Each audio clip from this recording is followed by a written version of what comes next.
बिस्मिल्लाहिर्रहमानिर्रहीम अस्सलाम वालेकुम नाज़रीन, आप यूट्यूब और फेसबुक चैनल देख रहे हैं। मैं राना उसैर हूँ। आज 22 जून 2025 ईरान इसराइल जंग से ताज़ा तरीन खबरें लेकर आपकी खिदमत में हाजिर हुआ हूँ। सबसे पहली खबर पर आज हमने बात करनी है कि सुबह सवेरे ही एटमी जंग छिड़ चुकी है। अब जानी कि ये बात जो है वो आप सुन रहे थे कि शायद एटमी हमला हो जाएगा, अमेरिका हमला कर देगा, इसराइल हमला कर देगा, ईरान हमला कर देगा, तो बात अब इससे आगे जा चुकी है। अब हमले होना शुरू हो चुके हैं।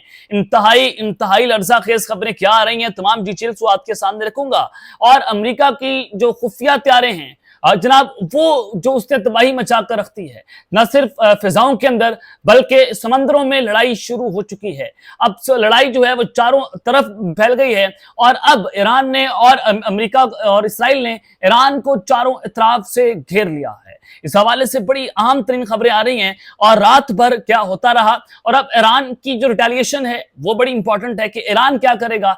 अब जनाब ईरान के सुप्रीम लीडर आयतुल्लाह खामनाई जो हैं उन्होंने भी एटम बम चलाने का हुक्म दे दिया है। ये क्या खबरें आ रही हैं, इस हवाले से भी कुछ इंपॉर्टेंट डिटेल्स आपको बतानी है, इंटरनेशनल मीडिया की रिपोर्टिंग आपके सामने रखनी है। लेकिन आगे बढ़ने से पहले आप सबसे दरख्वास्त कि चैनल को सब्सक्राइब करें, बेल आइकन दबा दें, आने वाली तमाम तरह अपडेट्स आपकी खिदमत में भर वक्त पेश होती रहें। नाज़रीन, ये जो सबसे पहली खबर आपको देना चाहता हूं कि ईरान के सबसे तबाहकुन त्यारे अमेरिका के सबसे तबाहकुन त्यारे बहर अल काहिल यानी कि जो पैसिफिक ओशन है, बहर अल काहिल जो है वहां पर रवाना कर दिए, ईरान की जानिब रवाना कर दिए। और बरतानी मीडिया की जानिब से यह दावा किया जा रहा है कि रात को अमेरिका ईरान पर हमला करने का सोच रहा था, इसलिए अमेरिका की जानिब से अपनी जदीद तरीन और सबसे तबाहकुन जंगी त्यारे जो है पैसिफिक ओशन में रवाना कर दिए हैं। और अमेरिका के B-2 स्टेल्थ त्यारे भी ईरानी जोहरी तंसीबात को निशाना बनाने की सलाहियत रखते हैं। अब ये जो अमेरिका ने कुल 4 यानी कि कुल 4 ये B-2 त्यारे हैं, जो स्टेल्थ त्यारे हैं, ये जनाब अमेरिका ने वहां पर रवाना किए हैं। और बरतानी मीडिया के मुताबिक इन त्यारों ने हफ्ते की सुबह अमेरिका से उड़ान भरी, उनके साथ जो रिफ्यूलिंग टैंकर हैं वो भी 4 थे। और बजाय ये जंगी त्यारे बहर काहिल में अमेरिकी नेवल बेस गमाम के सम जा रहे थे और वहां से जंगी त्यारे मुमकिन तौर पर जजायर चागूस में डाइगो शायर एयर बेस जो है वहां पर जा सकते हैं, जहां से ईरान पर हमला किया जा सकता है। और बताया यह गया है कि ये जो 2 त्यारे हैं ये वाहिद जंगी जहाज है अमेरिका का B-2 स्टेल्थ, जो 30,000 पाउंड का बंकर बस्टर बम गिरा सकता है। और इस बम का दुनिया का सबसे ज्यादा तबाहकुन गैर जोहरी बम करार दिया जाता है, जो ईरान की जमीन जोहरी तंसीबात जो है उन पर भी हमला कर सकता है, उनको भी निशाना बना सकता है। अब जो खबरें आ रही थी कि पहले तो रवाना किया था, जब ये त्यारे रवाना हुए तो उस वक्त तो रेडार के ऊपर मौजूद थे, लेकिन अब जो इंटरनेशनल मीडिया है वो ये रिपोर्ट करता है कि अब तक की जो सबसे बड़ी ब्रेकिंग न्यूज है कि जो ईरान के B-2 बम्बर त्यारे हैं वो रेडार से गायब हो चुके हैं। अब रेडार पर उनका कोई अता पता नहीं कि वो कहां पर गए, कहां से आए। अब जिस तरह से चाइना का जो जहाज है वो ईरान के अंदर गया, हालांकि एयर बेसिस बंद है और उनकी जो फाइनल डेस्टिनेशन देखी गई वो लैक्सेमबर्ग में देखी गई, उसके बाद वो त्यारा कहां पर गया कहां नहीं वो किसी को नहीं पता। यूरोपियन स्काइज के ऊपर जो उससे गुजरा किसी को नहीं पता कि कहां से गया और कहां पर जाकर उसने चीजें जो है किसकी मदद की है।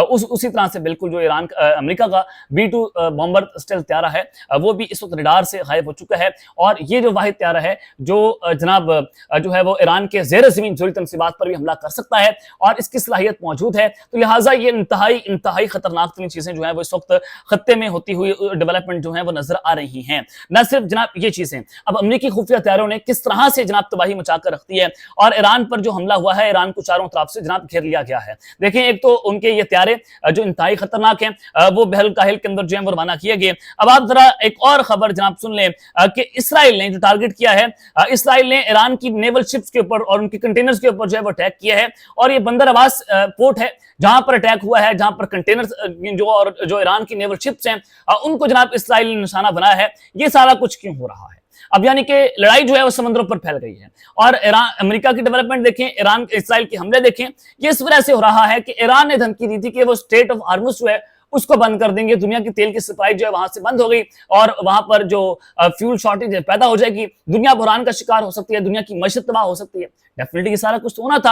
अब इसराइल ने और अमेरिका ने स्ट्रेट ऑफ हार्मुज को बचाने के लिए ईरान की जो नेवल शिप्स हैं उन पर जनाब हमले कर दिए हैं। अब यानी कि जो ईरानियन नेवी है वो अब असल टारगेट पर आ गई है। और न सिर्फ ये सारी चीजें, अब एक और खबर सुन लें, यानी कि जब मैं कह रहा हूं कि ईरान को चारों तरफ से घेर लिया है तो इसका मतलब यह है कि समथिंग इज फिशी फिशी और चीजें से इंतहाई खतरनाक है। अब यानी कि उनके जो फौजी अड्डे हैं उन पर हमले हो रहे हैं, उनके हेडक्वार्टर्स पर हमले हो रहे हैं, उनकी जोरी तनसीबात के ऊपर हमले हो रहे हैं, उनके शहरों पर हमले हो रहे हैं, उनके हॉस्पिटल्स पर हमले हो रहे हैं, उनके सिविल रहायशी आबादियों पर हमले हो रहे हैं। अब जनाब जब सारा कुछ वो हो गया, अब ईरान की नेवल शिप्स के ऊपर, उनके कंटेनर्स के ऊपर और उनके समंदरों पर हमले होना शुरू हो चुके हैं। अब आप खबर सुने कि breaking, US submarine has surfaced beside aircraft carriers, entire carrier strike group, a powerful show of naval power on the high seas. The message is clear dominance. अब इसमें क्या बताया गया है? इसमें जनाब ये बताया गया है कि अमेरिका ने एक बार फिर से नेवल पावर का मुजाहरा किया है। मैसेज ये दिया है कि वो दुनिया की सबसे जो है वो पावरफुल नेवी है, यानी कि समंदर में अमेरिकी आबदोज और एक एयरक्राफ्ट कैरियर और दीगर जंगी जहाजों के बीच में एक उनकी आबदोज जा रही थी, एक उनका एयरक्राफ्ट कैरियर था और जो जंगी जहाज थे उनके बीच के अंदर वो नमदार हुई, जिसके साथ अमेरिकी बहरिया की मुकम्मल स्ट्राइक फोर्स देखी गई। ये मंजर सिर्फ ताकत का इजहार नहीं बल्कि दुनिया को पैगाम दिया गया है कि अमेरिका अभी भी दुनिया की सबसे बड़ी नेवल पावर है। और ये वीडियो वाज़ेह तौर पर बता रही है कि अब जो जंग है वो समुद्रों में भी फैल गई है और ईरान की के ऊपर हमले होने हैं। चारों तरफ से ईरान को घेर लिया गया है, क्योंकि ईरान ने कहा था कि हमारी कोई टॉक्स नहीं है, ये सिर्फ टॉक्स है, मुज़ाकरात नहीं है, नो गिव एंड टेक, हम किसी गिव एंड टेक पर बात नहीं करेंगे। यह नहीं हो सकता कि इसराइल हमारे ऊपर हमले करे और हम अमेरिका के साथ मुज़ाकरात करें। अब यहां से चीजें जो है वो इंतहाई खतरनाक हैं कि हर तरह से जो ईरान है उसको जनाब घेरे में ले लिया गया है। अब जाहिर है ईरान क्या ईरानी को हम हार मान ले? क्या ईरान जो है वो पीछे हट जाएगा? क्या ईरान घुटने टेक देगा?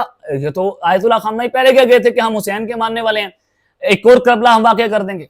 उन्होंने कहा कि हम करार के नाम पर, हैदर के नाम पर, अली के नाम पर जंग शुरू हो गई। डेफिनेटली वो कह रहे हैं कि हम मस्जिद के सामने सजदा नहीं करेंगे, हम जमीनी खुदाओं के सामने जो है वो सजदा नहीं करेंगे। अब सुप्रीम लीडर का जो बयान आया है वो इंतहाई खतरनाक है। क्या बयान है? एक तो ईरान के जो एटॉमिक एनर्जी ऑर्गेनाइजेशन है उनके हेड की तरफ से कहा गया है कि आफ्टर द ज़ायनिस्ट एग्रेशन, यहूदियों के इस सारे खतरनाक इकदाम के बाद, our nuclear industry will develop at a faster and more exponential pace, कि जो हमारी न्यूक्लियर इंडस्ट्री है वो मजीद तेजी के साथ, मजीद एक्सपोनेंशियल पावर के साथ अब वो एटम बम बनाने में लगे। यानी कि ईरान किसी भी वक्त ये ऐलान कर सकता है कि वो एटम बम उन्होंने बना लिया, वो एटमी ताकत बन गई, वो किसी भी वक्त एटमी हमले कर सकता है। ये ईरान के जो एटॉमिक एनर्जी ऑर्गेनाइजेशन के हेड है उनकी जानिब से कहा गया है। तो आप यहां से जो है वो चीजों का अंदाजा लगा सकते हैं कि जो अमेरिका और इसराइल कर रहा है। अब ईरान ने कह दिया कि जनाब हम किसी भी वक्त जो है वो एटॉमिक जो अटैक्स हैं वो कर सकते हैं। और उसके अलावा ईरान के प्रेसिडेंट ने कहा है कि declare nuclear activity will continue. उन्होंने कहा कि अगर न्यूक्लियर एक्टिविटी कंटिन्यू रहे तो no matter what says Iran will not back down. उन्होंने कहा कि हम पीछे नहीं हटेंगे, न्यूक्लियर हमले कर दें, हम बराबरी में करेंगे, हम भी रिटेलिएट करेंगे, लेकिन हम पीछे नहीं हटेंगे under any circumstances. The stand of just escalated.